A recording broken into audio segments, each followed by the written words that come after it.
바야흐로 전도의 계절입니다. 전도를 해보신 분들은 특별히 전도하기 어려운 부류의 사람들이 있다는 것을 경험하셨을 것입니다. 고향 사람, 가까운 사람, 가족 친지가 어렵습니다. 선입견으로, 기독교에 대한 어떤 선입견이나 지식으로 꽉 찬 사람이 또 어렵습니다. 특히 말씀에 대한 사전 지식이 있는데 나보다 더 많이 알고 있거나 또 아는 척하는 사람이 굉장히 어렵습니다. 그런데 이 모든 것을 다 갖춘 사람이 제일 어렵습니다. 근데 오늘 본문에서 빌립이 마주하고 있는 나다나엘이라고 하는 사람이 바로 이 모든 것을 다 갖추고 있는 사람입니다. 나사렛에서 무슨 선한 것이 날 수 있겠느냐, 이 말로 굉장히 유명해진 분입니다. 그래서 어떤 신학자는 이 나다나엘을 랍비로 봅니다. 왜냐하면 말씀에 대한 사전 지식이 충분히 있었다고 보여지기 때문입니다. 미가서 5장 2절 말씀에는 다음과 같은 말씀이 있습니다. 미가서 5장 2절 말씀 보여주시겠습니까?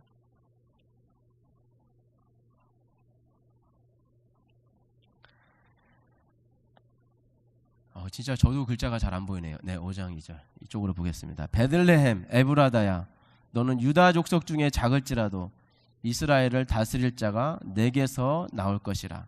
이것은 메시아의 탄생이 예언된 구약의 말씀입니다. 그래서 이스라엘 사람들 하면, 성경을 조금 읽었다 하면 메시아가 오시기는 오시는데 어디에서 올지는 성경에 예언이 되어 있습니다. 근데 언제는 예언이 안 돼 있죠. 그래서 사람들이 장소는 다 알고 있었습니다. 그런데 빌립이 이야기하는 겁니다. 모세가 이야기하였고 선지자들이 전하였던 그 메시아를 내 만났다. 나사렛 예수다. 그러니까 나다나엘이 하는 말이, 나사렛에서 무슨 선한 것이 나올 수 있겠느냐. 그 말은 맞지 않다는 것입니다. 근데 예수님의 고향이 어디죠? 원래는 베들레헴입니다. 근데 이제 이집트로 피신 가셨다가 다시 올라올 때 베들레헴이 예루살렘 근처거든요. 그러니까는 아무래도 정치적인 핍박이 있는 그 도시보다는 시골을 택해서 요셉이 나사렛에 정착을 한 겁니다. 그렇게 되니까 사람들은 예수님을 나사렛 예수로 알게 되었고 고향이 나사렛일 것으로 생각을 미루어 짐작을 한 거죠. 근데 여기에서 우리는 이제 알죠, 이 스토리를. 빌립은 나다나엘에게 복음을 전했을 때 아직 나다나엘은 이것을 모릅니다. 그럴 수밖에 없는 것이 지금 요한복음 1장입니다. 아직 예수님이 그렇게 많이 알려지지 않을 때입니다.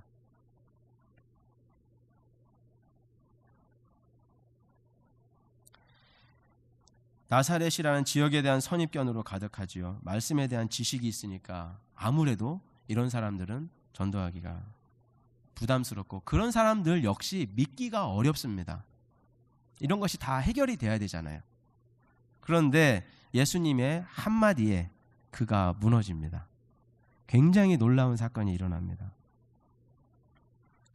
다시 본문 말씀을 보여주시면 빌립이 예수님에게 무엇이라 이야기합니까? 49절입니다. 랍비여, 당신은 하나님의 아들이시요 당신은 이스라엘의 임금이로소이다. 방금 전에 무슨 선한 것이 나올 수 있겠느냐 그랬잖아요. 그런데 그 바로 한마디 뒤에 당신은 하나님의 아들이시고 당신은 이스라엘의 임금이시다. 이런 고백은 복음서에 가끔씩 볼 수 있습니다. 근데 후반부에 볼 수 있어요. 예수님하고 한 3년 사역하고 예수님이 어떠한 분인지를 잘 알게 되니까 기적도 몇 번 체험하고 죽은 사람 살아난 것도 보고 하니까 이제서야 야, 진짜 하나님의 아들이시다. 그게 후반부에 나오는데 지금 제 말씀드렸듯이 요한복음 1장입니다. 사역을 제대로 지금 시작도 안 하셨는데 예수님께서 누구신지, 예수님이 누구신지 그 고백이 바로 나온 거예요. 배운 사람들은 선입견이 있고 고지식하고 어떤 자기만의 세팅이 딱 있으신 분들은 쉽지 않아요. 그런데 딱 하나만 풀리면 확실하게 또 변할 수 있습니다. 그것이 또 그분들의 특징이에요. 지금 여기서 나다나엘의 경우가 그렇습니다. 여기서 나다나엘이 대답하되라고 하잖아요. 이 대답하되라고 하는 말은 얼떨결에 튀어나온 말을 말하는 것이 아닙니다. 확신을 가지고 이해하는 상태에서 대답하는 그 단어를 골라서 썼습니다.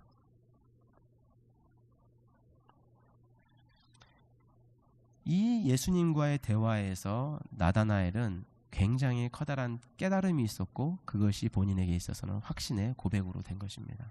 그러면 이제 예수님이 어떻게 말씀하셨길래 이 확신을 얻게 되었는가? 완전하게 변화되었는가? 그것을 살펴볼 차례입니다.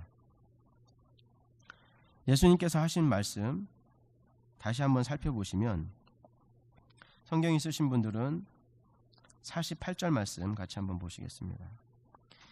예수께서 대답하여 이르시되 빌립이 너를 부르기 전에 네가 무화과 나무 아래에 있을 때에 보았노라. 나다나엘이 대답하되 랍비여 당신은 하나님의 아들이시요.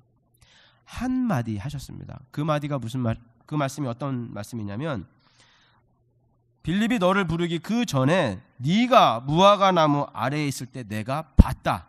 그 한마디로 지금 모든 것이 정리가 된 것입니다. 무화과 나무에 대한 이야기를 드리지 않을 수가 없습니다. 무화과 나무는 여러 가지 영적인 의미가 있습니다.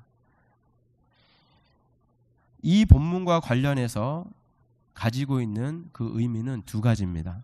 첫째, 무화과 나무는 메시아를 기다리는 장소로 이스라엘 사람들에게 알려져 있는 곳입니다. 그리고 무화과 나무 아래는 율법을 말씀을 묵상하는 말씀의 자리입니다. 이것을 합치면은 오실 메시아를 말씀 가운데 묵상하면서 대망하는 그 자리가 바로 무화과 나무 아래고 그 무화과 나무 아래서 이것은 다른 사람들하고 같이 하는 것이 아니라 개인적인 하나님과의 친밀함을 누리는 장소입니다. 다 설명해 드리기는 시간상 좀 부족하고요. 미가서 4장에 이 무화과 나무 또 에스겔서에서도 있는데요. 미가서 4장의 말씀만 드리겠습니다. 미가서 4장 2절 말씀에 보면 이러한 말씀이 있습니다. 곧 많은 이방 사람들이 가며 이르기를 오라 우리가 여호와의 산에 올라가서 야곱의 하나님의 전에 이르자. 그가 그의 도를 가지고 우리에게 가르치실 것이니라. 우리가 그의 길로 행하리라 하리니 이는 율법이 시온에서부터 나올 것이요 여호와의 말씀이 예루살렘에서부터 나올 것임이라. 4절에 보시면 각 사람이 자기 포도나무 아래와 자기 무화과 나무 아래에 앉을 것이라. 그들을 두렵게 할 자가 없으리니 이는 만군의 여호와의 입이 이같이 말씀하셨음이라. 간단하게 살펴보았지만 이 무화과 나무 아래서 이스라엘 백성들은 말씀을 묵상했습니다. 그러니 자연스럽게 무화과 나무가 이스라엘 민족을 상징하는 나무가 되기도 한 것입니다. 지금 나다나엘은 무화과 나무 아래서 깊은 하나님과의 교제 시간을 가졌던 것 같습니다. 그런데 그러한 그를 빌립이 서둘러 찾아낸 것 같아요. 메시아를 만났다고 하니까 나다나엘이 아휴 나사렛 그런 말 하지 마라. 그렇게 딱 거절을 했습니다. 그런데 빌립이 거기서 굴하지 않고 와서 보라고 했습니다. 가서 본 것 같아요. 근데 첫 마디가 예수님께서 간사함이 없는 참 이스라엘 사람이다. 그 말씀과 이어서 내가 네가 무화과 나무 아래에 있는 것을 보았다. 방금 나다나엘은 무화과 나무 아래서 하나님과 친밀한 교제를 나누고 왔었던 것이고 하나님의 위로와 은혜를 많이 체험하고 왔는데 이제 방금 만난 이분이 내가 방금 너를 보았다 라고 하니까 너무나 큰 충격을 받은 것입니다. 그 자리에서 나를 본 분은 누구밖에 없었는데 하나님밖에 없었는데 근데 이분이 그 사실을 아시고 딱 그것을 터치하시니까 이분이 하나님의 아들이시고 오실 메시아가 되는 겁니다. 우리한테는 별로 안 와닿죠. 아니 그래도 이거는 그분의 언어고 이것은 그 나다나엘의 상황입니다. 그래서 우리 상황에 적용시키면 그래도 이렇게나 빨리? 우리는 의심할 수 있고 나는 좀 이런 방법은 나한테 안 맞는데 라고 하실 수 있습니다. 그러나 나다나엘에게는 예수님이 하나님으로 증명된 아주 결정적인 사건이 된 것입니다. 이것을 통해서 알 수 있는 것이 무엇이냐면요, 하나님은 각 사람에게 맞는 방법으로 임재하고 계시는 줄 믿습니다. 하나님 놀라우신 거예요.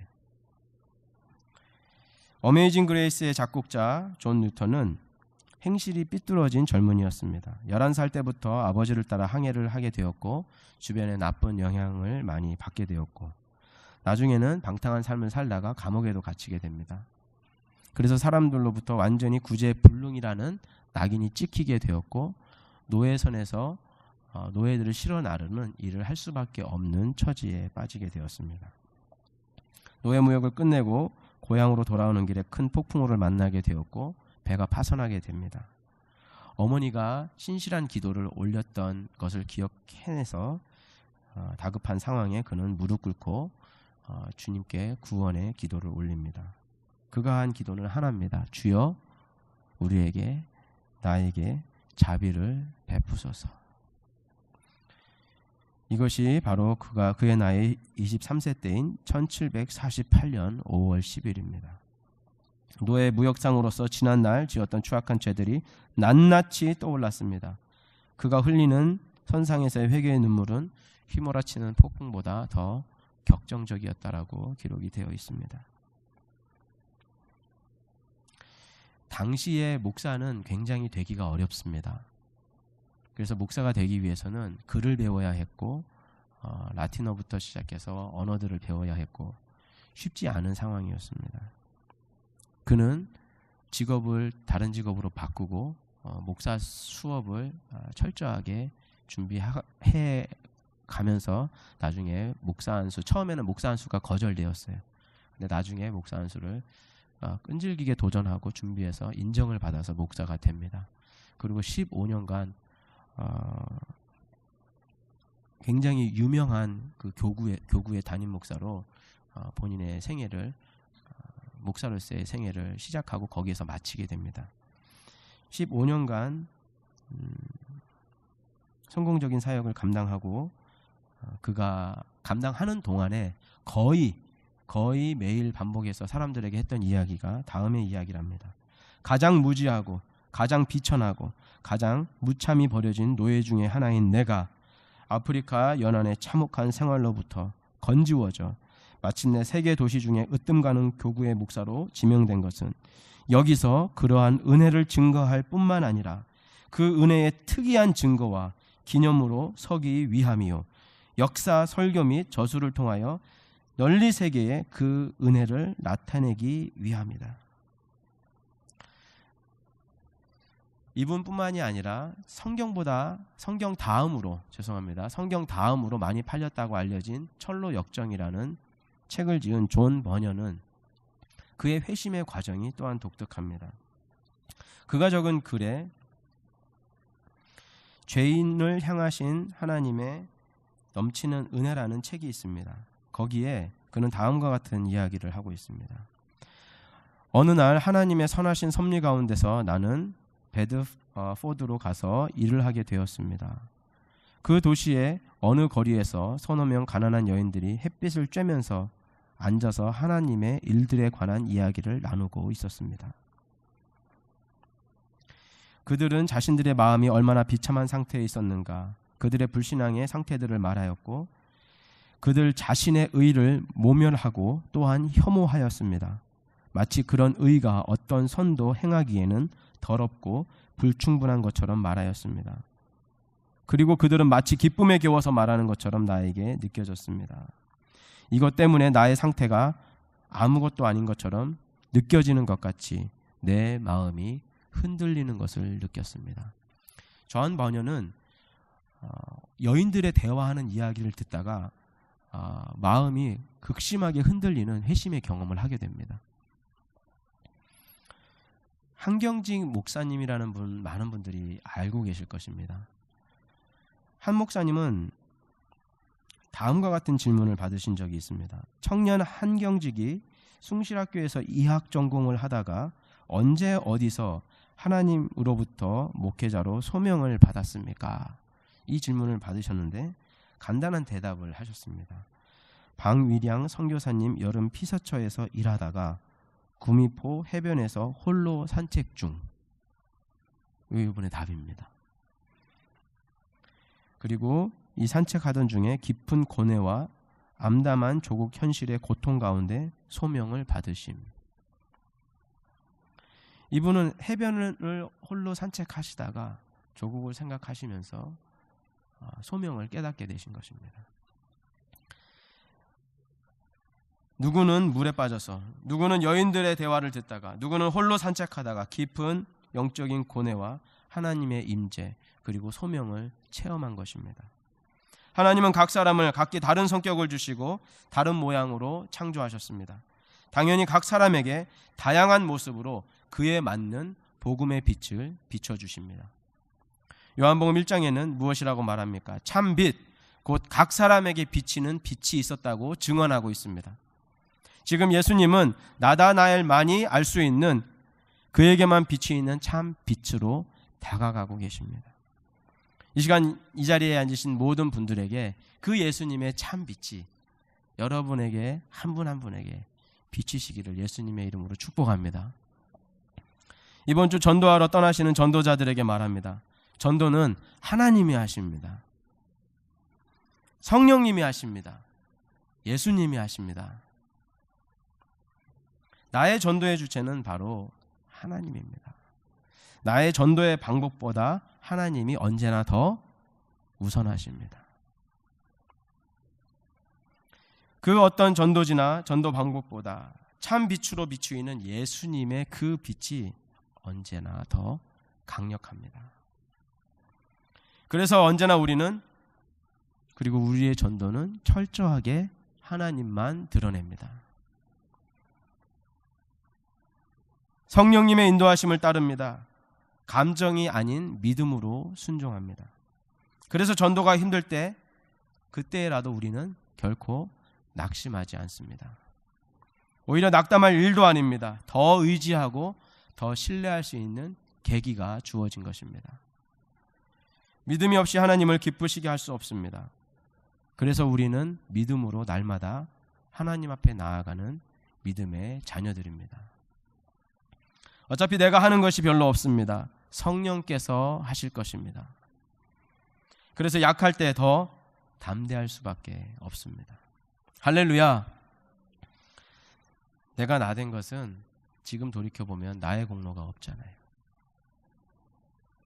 그저 어둠에서 빛을 본 것이기에 빛 대신 주께서 내 마음에 비추이신 것, 나의 삶을 비추이신 것에 대해서 감사하는 마음밖에 없습니다. 전도는 이 빛을 먼저 본 자로서 믿음과 확신을 가지고 그분의 임재 앞으로 사람들을 초대하는 것입니다. 빌립은 이렇게 말합니다. 와서 보라. 나다나엘 같은 불가능한 미션, 이 세 가지들을 다 갖추고 있는 이런 분들한테 안 될 거야, 어디 말이나 먹히겠어, 좌절하지 않았습니다. 빌립이 할 수 있는 그 한마디, 와서 직접 보면 안 되겠느냐. 여러분 요즘 전도하고 계십니까? 만약에 없다면 우리가 이것부터 회개할 일입니다. 여러분 주변에 계신 분들을 예수님 앞으로 담담하게 초대하시기 바랍니다. 지금 이 자리에 가족 전도로 고민하고 계신 분 계십니까? 얼마나 가족이 어렵습니까? 저도 해봐서 압니다. 그저 초대만 하시기 바랍니다. 그런데 가족들은 초대하기도 어렵죠. 말로 초대하는 것이 어렵습니다. 그래서 말과 행실로 초대해야 합니다. 가족들은 나의 변화에 굉장히 민감합니다. 내 아들, 내 딸, 내 부모의 그 변화되는 것이 굉장히 민감하게 잡힙니다. 그래서 내가 자연스럽게 예수님과의 삶을 나타내고 드러내면 됩니다. 너무나 행복하고 유쾌한 크리스천의 모습을 하루하루 가족의 곁에서 보여주시기 바랍니다. 그들이 궁금해서 미칠 정도로 만약에 이런 말이 나오면 성공입니다. 넌 인생이 행복하니. 이렇게 어려운 중인데 그래도 너의 얼굴에는 그러한 어려움이 전혀 느껴지지 않는구나. 나도 한번 행복해보자. 그때의 그 행복이 바로 전도의 메시지가 될 줄로 믿습니다. 한번 따라 하시기 바랍니다. 하나님이 하십니다. 성령님이 하십니다. 예수님이 하십니다. 그래서 전도의 현장은 언제나 축복의 현장이 됩니다.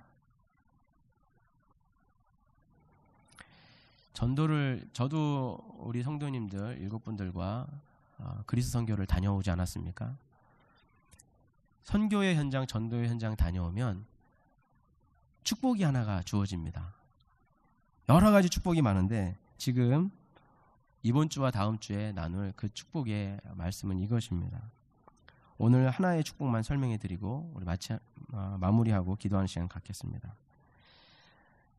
나다나엘에게 주께서 굉장히 특별한 하나의 축복의 말씀을 해주십니다. 그것이 무엇이냐면 너는 간사함이 없다. 이것은 사실 본문의 내용하고는 별로 상관이 없는 부분이거든요. 요한복음 2장에서 보시면 아시겠지만 예수님은 사람의 마음을 꿰뚫어 보고 계셨습니다. 근데 예수님께서 나다나엘에게 너는 간사함이 없다. 참 이스라엘 사람이다. 간사함이 없는 사람이 과연 있을까요? 사람들은 모두가 어느 정도 간사하다고 할 수 있습니다. 그렇다면 이 나다나엘은 사람의 수준을 뛰어넘은 특별한 존재입니까? 예수님께서 여기에서 말씀하신 간사함이 없다라고 하는 의미는 무엇입니까? 바로 하나님의 뜻에, 즉 하나님의 말씀에 자신의 감정을 내려놓고 자신의 선입견을 내려놓고 정직하게 반응한다는 것입니다. 나다나엘이 분명히 그랬잖아요. 무슨 선한 것이 나올 수 있겠느냐. 근데 예수님께서 딱 말씀해 주시잖아요. 그러니까 여태까지 쌓아 올린 본인의 모든 기준과 생각들을 다 내려놓고 주는 당신은 하나님의 아들이시고 이스라엘의 임금이십니다. 정확하게 그 순간에 자신의 성을 확 허물 수 있는 그 모습이 간사함이, 하나님 보시기에 간사함이 없는 하나님의 자녀의 모습인 줄 믿습니다. 우리는 다 죄인이었습니다. 그런데 어느 날 하나님의 말씀이 우리 안에 비쳤고 우리는 그 말씀에 반응해서 하나님 앞에 회개하고 나왔습니다. 하나님은 더러운 우리를, 죄 많은 우리를 끌어안으시고 품으시기에 전혀 부족함이 없으셨습니다. 간사함 하면 사탄입니다. 사탄의 타겟은 언제나 말씀입니다. 참으로 동산 모든 나무의 실과를 먹지 말라 하시더냐. 끊임없이 말씀을 공격합니다. 창조의 섭리와 질서도 교란합니다. 남자와 여자로만 창조하셨느냐? 간사함이 없으신 분은 예수님이셨습니다. 가장 하나님의 말씀에 정직하게 반응하셔서 십자가를 지시고 죽기까지 복종하시는 분은 예수님밖에 없습니다. 사람들이 예수님을 간사하다, 죄인의 친구다, 귀신 들렸다, 별의별 욕으로 다 욕했습니다. 그러나 그분은 말씀에만 반응하셨습니다. 그 어떤 사악한 저항에도 그분의 십자가 저항을 막아설 자가 없었습니다.